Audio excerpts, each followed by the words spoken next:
Bonjour, donc on est chez Huawei, où donc Huawei a présenté donc à la presse française ses derniers produits, donc on retrouvera sur la fin de l'année et à partir de maintenant.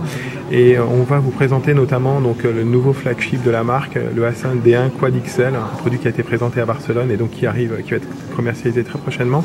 Et donc c'est François Ingan de Huawei France, qui est donc responsable marketing produit, qui va nous présenter donc ce A5 D1 Quad XL. Donc voici la version XL du D1 Quad que vous connaissez déjà. XL pourquoi puisqu'on va retrouver sur la base du D1 Quad une batterie de 2600 mAh. Donc on voit ici le changement de design par rapport au produit. Donc on a un produit plus gros que ce qu'il y avait que la version entre guillemets initiale premièrement montrée du D1 à Barcelone. Tout à fait. Par contre on embarque à la place d'une batterie de 2100 mAh une batterie de 2600 mAh.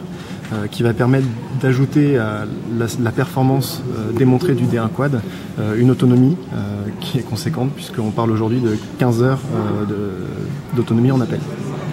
Ah ouais, c'est pas mal, 15 heures en appel. D'accord, en 3G, en 3G, hein, en 3G, en 2G. D'accord, c'est pas mal ça. Donc 2600 mAh. D'accord. On va montrer un peu la partie design et connectique. Ouais. Donc un dos qui est un peu, on va dire un peu façon nid d'abeille, je pense, c'est ça, on peut dire ça. Nid d'abeille en 3D. Voilà. Où on retrouve les logos, donc Huawei et Soft Touch. Je crois pas un Soft Touch, voilà. D'accord. On a un petit rappel, comme sur le D1 Quad, autour de la caméra, donc qui permet d'avoir une finition. D'accord. On va dire très qualitative. On a au niveau des connectiques. Je vais montrer en bas, donc il y a le logo Dolby Digital Plus. Voilà, le haut-parleur qui est aussi en rappel rouge. D'accord. On va avoir une connectique standard ici, avec une micro USB, un jack 3.5, l'interrupteur et sur le côté, donc on va avoir je pense les boutons de volume. On et off. Voilà, ok, il n'y a rien en dessous donc du coup, puisque le connecteur, enfin je suis en dessous, je dis sur le bas du produit. Non, sur le bas du produit on n'a rien et on retrouve dedans donc la carte SD et l'emplacement carte SD et l'emplacement carte SIM. On peut le montrer pour voir? Oui, allez, tout à fait. On va l'ouvrir. Donc on retrouve ici l'emplacement SIM et l'emplacement micro SD. Alors, juste une chose, micro SD, c'est jusqu'à 32 Go. Et donc on est sur une carte SIM. Juste dire quelque chose sur la batterie. La batterie ne s'enlève pas. La batterie est embarquée. D'accord.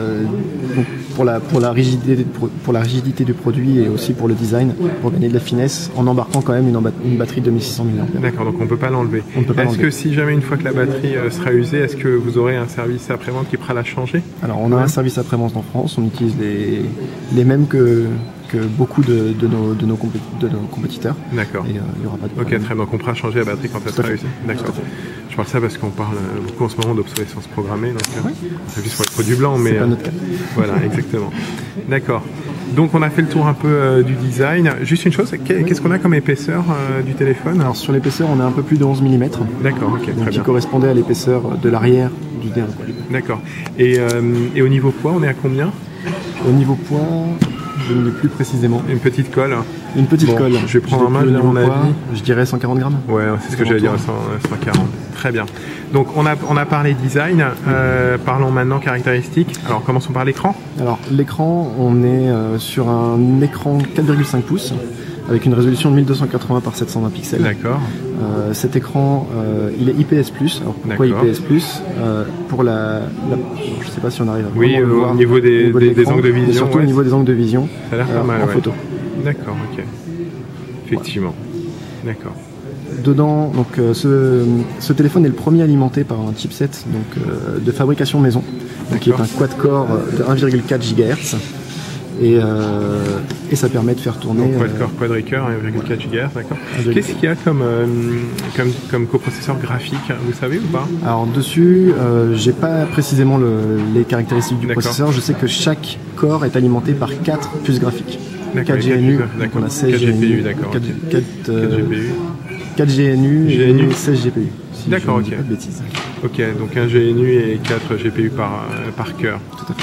Ok, au niveau mémoire, on a vu qu'on avait un slot micro SD. Au niveau mémoire, on a déjà 8 Go de préembarqué. D'accord. Donc ajouté à une carte de 32 Go, on a 40 Go dans le téléphone. D'accord. Et qu'est-ce qu'on a au niveau mémoire RAM pour faire fonctionner les applications? On a 1 Go de mémoire. D'accord, ok, très bien. Ok, donc je pense qu'on a fait... Alors après, il est assez classique, il y a du Bluetooth, il y a du Wi-Fi. Il y a du Bluetooth, du Wi-Fi, on est vraiment ouvert au niveau des... D'accord, il n'est pas dual channel Wi-Fi, je suppose. Il n'est pas dual channel Wi-Fi par sur contre, celui-ci. dual channel Wi-Fi et dual carrier, d'accord. Est-ce qu'il a NFC? Il n'est pas NFC. Pas NFC non plus, d'accord, ok. Je pense qu'on a fait un peu le tour là des caractéristiques. On va parler d'interface, donc déjà OS Android bien sûr. Quelle version d'Android? Alors aujourd'hui on est en Android ICS 4.0. Ok. Une mise à jour sera mise à disposition dès que sous Jelly Bean. D'accord. D'accord. Pas de date annoncée pour la mise à jour. Pas de date annoncée pour la mise à jour. Très bien. Donc il y a une interface personnalisée Huawei. Tout à fait. Alors l'interface personnalisée de Huawei permet d'avoir quelques petits ajouts sur l'interface Android sans la dénaturer. Donc on va avoir par exemple la possibilité de jouer sur les transitions. Donc ici on a une transition cubique par exemple. Et surtout donc un carrousel qui va nous permettre de nous balader dans nos pages. Ok. On va avoir aussi la possibilité d'en ajouter, d'en supprimer, ou de changer son écran d'accueil très facilement. D'accord. On va aussi avoir une série de widgets, comme le widget agenda, un widget au niveau musique, donc avec des playlists. Et on peut lancer directement sa musique et la changer. D'accord. Et l'arrêter tout en travaillant. D'accord. Il y a une partie vidéo aussi, je suppose, qu'on peut montrer. Une partie vidéo qu'on peut montrer. Alors, un petit film célèbre de GoPro. Donc là, c'est du 1080p. C'est principalement pour montrer la restitution des couleurs. Alors, je vais l'avancer un petit peu. Et surtout, comment on arrive à se balader dans un film en 1080p. C'est celui-ci. Et comme on le voit, donc pour tester la rapidité du processeur, on n'a vraiment aucune latence. D'accord. Okay. Sur une vidéo de cette qualité. On voit aussi la qualité, donc quand on parlait tout à l'heure d'écran IPS, c'est une mise à les angles de vision qui sont très longs. C'est quand même très long. Ok. On va montrer un peu le web aussi. Alors, sur le web, on va retrouver donc l'interface classique. GPS & Co, voilà. Et surtout donc la définition de 1280 par 720 qui permet d'afficher une très bonne quantité d'informations. D'accord. C'est évident, je fais la caméra. Ok, attendez, ce qu'on va faire, on va ouvrir le test. Un test. Sur le test du Huawei. Oui, ici, ouais. Hop. On va avoir une grosse page. Bon, là, on est en Wi-Fi, c'est ça? En Wi-Fi surchargé. On a tous les produits dessus. On va aller. Hop, on va aller là. On n'a pas la page photo, mais encore mieux. Ça, c'est des longues pages. Ouais, donc on va tout télécharger et... Ouais, c'est vrai. Ça a l'air très rapide. Voilà, on a déjà chargé toute la page et on peut s'amuser à zoomer dessus sans aucun problème. Ouais, ça a l'air très rapide.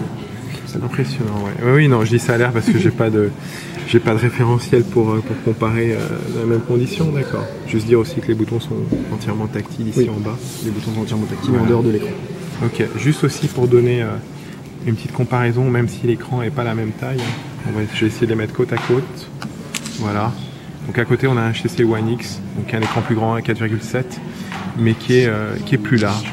Donc le D1 n'est pas très large et tient assez bien en main.